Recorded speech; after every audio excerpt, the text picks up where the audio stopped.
పెద్దలు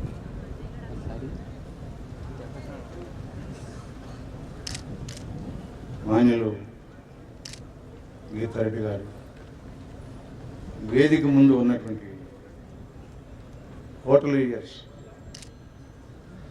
ఆత్మబంధువులందరికీ నా శుభాభివందనం.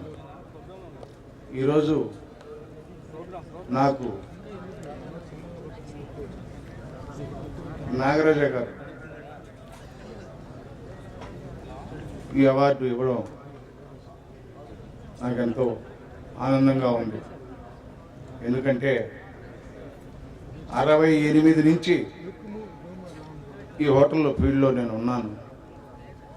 ఆ రోజు పరిస్థితులు, ఆ రోజు హోటల్ ఉండే విధానాలు ఇప్పుడున్న పరిస్థితులకి చాలా డిఫరెన్స్ వచ్చేసాయి.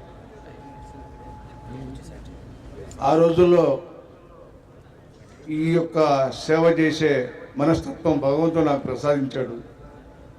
ఆ యొక్క ఉద్దేశంతోనే నేను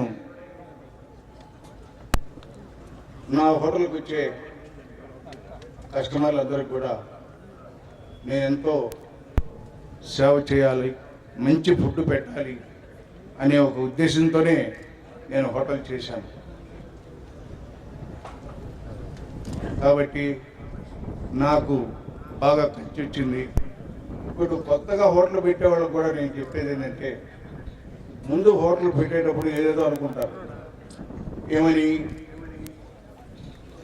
ఒక స్టాండర్డ్ తీసుకొచ్చేస్తే తర్వాత అదే తిరిగిపోతుంది. అది భ్రమ. దాని మీద పర్యవేక్షణ కావాలి. అదే ఉన్నట్టు హోటల్ ఇండస్ట్రీ. కాబట్టి మీరందరూ కూడా పెడతానే వస్తుందనే అభిప్రాయం కాకుండా దాని మీద శ్రద్ధాభక్తులతో వర్క్ చేస్తే సంవత్సరానికైనా కూడా మనం దాన్ని ఘటన వేయడానికి అవకాశం ఉంటుంది. కాబట్టి ఈ అవకాశం నాకు ఇచ్చిన నాగరాజ గారికి, మన కృష్ణయ్య గారికి నా శుభాభివందనలు తెలుపుతున్నాను.